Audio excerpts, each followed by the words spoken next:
कभी सोचा है कि एक मामूली सा क्लर्क जिसने गणित की कोई फॉर्मल ट्रेनिंग भी नहीं ली हो, वो ब्रह्मांड के सबसे गहरे राज खोल सकता है? आज हम एक ऐसी ही अविश्वसनीय कहानी में उतरने वाले हैं, श्रीनिवास रामानुजन की कहानी। वो क्लर्क जो अनंत को जानता था। जरा ये सुनिए। ये शब्द कैम्ब्रिज के उस समय के सबसे बड़े गणितज्ञ G.H. हार्डी के हैं। उन्होंने कहा, उन्होंने मुझे पूरी तरह से हरा दिया। मैंने पहले कभी ऐसा कुछ भी नहीं देखा था। अब सोचिए, दुनिया के टॉप मैथमेटिशियंस में से एक। आखिर ऐसी क्या चीज हो सकती थी जिसने उन्हें इस तरह से चौंका दिया? और यही सवाल इस पूरी कहानी की जड़ है। भारत के एक छोटे से गांव से आखिर कौन था वो शख्स जिसमें दुनिया के सबसे तेज दिमागों को भी चकरा देने की हिम्मत थी? तो इस पहेली का जवाब छिपा था एक चिट्ठी में, एक रहस्यमयी चिट्ठी में, जो हजारों मील दूर से इंग्लैंड पहुंची थी। चलिए सीधा चलते हैं उस पल में जब गणित की दुनिया हमेशा के लिए बदलने वाली थी। साल था 1913। इंग्लैंड के सबसे बड़े मैथमेटिशियन G.H. हार्डी को एक चिट्ठी मिलती है, 9 पन्ने। और ये पन्ने भारत के मद्रास में बैठे एक गुमनाम क्लर्क ने भेजे थे। और अंदर क्या था? सिर्फ और सिर्फ थियोरम्स। ऐसी थियोरम्स जो किसी ने देखी नहीं थी। अब हार्डी ने जब ये चिट्ठी देखी तो पहला ख्याल क्या आया होगा? यही कि ये कोई मजाक है, कोई धोखा है। कुछ फॉर्मूले तो उन्हें जाने पहचाने लगे, लेकिन बाकी तो ऐसे थे कि उन पर यकीन करना ही नामुमकिन लग रहा था।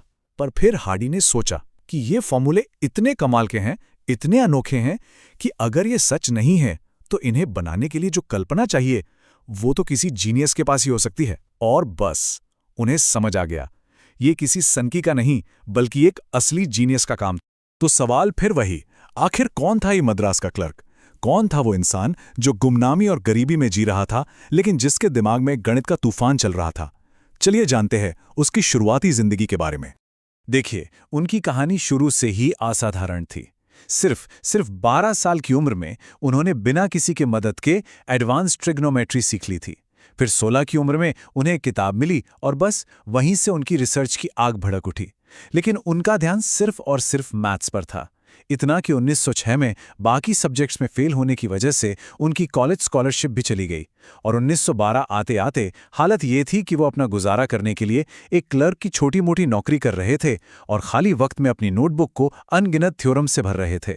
1912 में जब वो नौकरी के लिए अर्जी दे रहे थे तो उन्होंने लिखा था, मैंने अपना सारा समय गणित को ही दिया है और मैं इस विषय को आगे बढ़ा रहा हूं। मतलब सोचिए, इतनी मुश्किलों के बाद भी उनका जुनून, उनकी लगन किस लेवल पर थी। और यही जुनून था जो उन्हें कैम्ब्रिज तक ले आया। तो अब कहानी पहुंचती है इंग्लैंड, जहां रामानुजन और हार्डी की वो ऐतिहासिक पार्टनरशिप शुरू हुई, जो जितनी कमाल की थी उतनी ही मुश्किल भी। ये असल में दो दुनियाओं का मिलन था।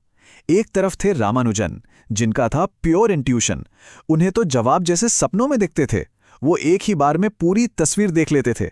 और दूसरी तरफ थे हार्डी, एकदम स्ट्रिक्ट, जिन्हें हर चीज का फॉर्मल प्रूफ चाहिए था, एक एक स्टेप लॉजिक के साथ। हार्डी को चाहिए था सबूत और रामानुजन के पास था जादू। पर यह सफर सिर्फ मैथ्स का नहीं था, यह बहुत बड़ा पर्सनल स्ट्रगल भी था। देखिए, एक ब्राह्मण परिवार से होने के कारण उनके लिए समुद्र पार करना ही मना था। उनकी माँ भी इस सफर के सख्त खिलाफ थी। और जब वो इंग्लैंड पहुंचे तो कल्चर शॉक तो होना ही था। ऊपर से वो पक्के शाकाहारी थे, तो वहां उन्हें अपना खाना भी अक्सर खुद ही बनाना पड़ता था। तो फिर से वही सवाल, आखिर रामानुजन के दिमाग में ये सब आता कहां से था? क्या था उनके इस जीनियस का सोर्स? चलिए इस रहस्य से पर्दा उठाते हैं और उनकी कुछ सबसे फेमस डिस्कवरीज को देखते हैं। रामानुजन ने खुद कहा था, मेरे लिए एक इक्वेशन का कोई मतलब नहीं जब तक कि वो ईश्वर के किसी विचार को ना दर्शाए। इससे साफ पता चलता है कि उनके लिए गणित सिर्फ नंबर्स का खेल नहीं था, वो उनकी आध्यात्मिकता का एक हिस्सा था। और उनका मानना था कि उनकी ये सारी खोजें, ये सब उन्हें उनकी कुलदेवी नामगिरी देवी बताती थी, अक्सर सपनों में या विजन्स में। तो जैसा मैंने कहा, उनके लिए गणित एक देवीय अनुभव था, एक डिवाइन एक्सपीरियंस। ये देखिए, ये पाए के लिए उनके बनाए अनगिनत फॉर्मूलाज में से एक है। हार्डी ने जब ये सब देखा तो वो हैरान रह गए। इसे पूरी तरह समझने की कोशिश मत कीजिए, बस इसकी खूबसूरती को देखिए। ये गणित नहीं, जैसे कोई कविता हो। अब एक बहुत ही मशहूर किस्सा है जो रामानुजन के दिमाग की तेजी को दिखाता है। एक बार हार्डी उनसे अस्पताल में मिलने गए और बस यूं ही कहा, मैं जिस टैक्सी से आया उसका नंबर 1729 था। बड़ा ही बोरिंग नंबर है ना? नंबर था 1729। रामानुजन ने, जो उस वक्त बीमार थे, बिस्तर पर लेटे लेटे तुरंत जवाब दिया, नहीं, ये बहुत इंटरेस्टिंग नंबर है। ये सबसे छोटा नंबर है जिसे 2 अलग-अलग तरीकों से 2 क्यूब्स के जोड़ के रूप में लिखा जा सकता है। मतलब 1 का क्यूब प्लस 12 का क्यूब और 9 का क्यूब प्लस 10 का क्यूब।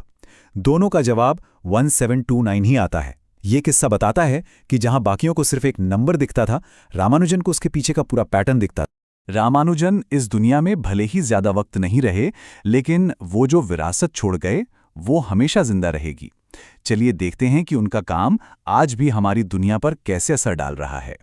साल 1920 में सिर्फ 32 साल की उम्र में रामानुजन हमें छोड़कर चले गए, लेकिन वो अपने पीछे छोड़ गए अपनी नोटबुक्स, जिनमें हजारों रिजल्ट्स, हजारों थ्योरम्स थे। एक ऐसा खजाना जो आने वाली पीढ़ियों के लिए था। और पता है, ये खजाना आज भी खुल रहा है। 1976 में उनकी एक लॉस्ट नोटबुक मिली जिसमें और भी कई रहस्य थे। उनके एक कॉन्सेप्ट मॉक मॉड्यूलर फॉर्म्स का इस्तेमाल आज ब्लैक होल्स की फिजिक्स को समझने में हो रहा है। सोचिए, 100 साल पहले दिए गए आइडियाज आज ब्रह्मांड के रहस्यों को सुलझा रहे हैं। और आज भी मैथमेटिशियंस उनकी नोटबुक में लिखी बातों को साबित करने में लगे हुए हैं। और अगर फिर भी किसी को उनकी प्रतिभा पर कोई शक हो तो खुद हार्डी का ये आकलन देख लीजिए। हार्डी ने एक बार मैथमेटिशियंस को प्योर टैलेंट पर 100 में से रेट किया था। उन्होंने खुद को दिए 25। उस जमाने के एक और महान गणितज्ञ हिल्बर्ट को दिए 80 और रामानुजन को दिए पूरे 100 में से 100। हार्डी के लिए रामानुजन का कोई मुकाबला ही नहीं था। और ये पूरी कहानी हमें एक सवाल के साथ छोड़ जाती है।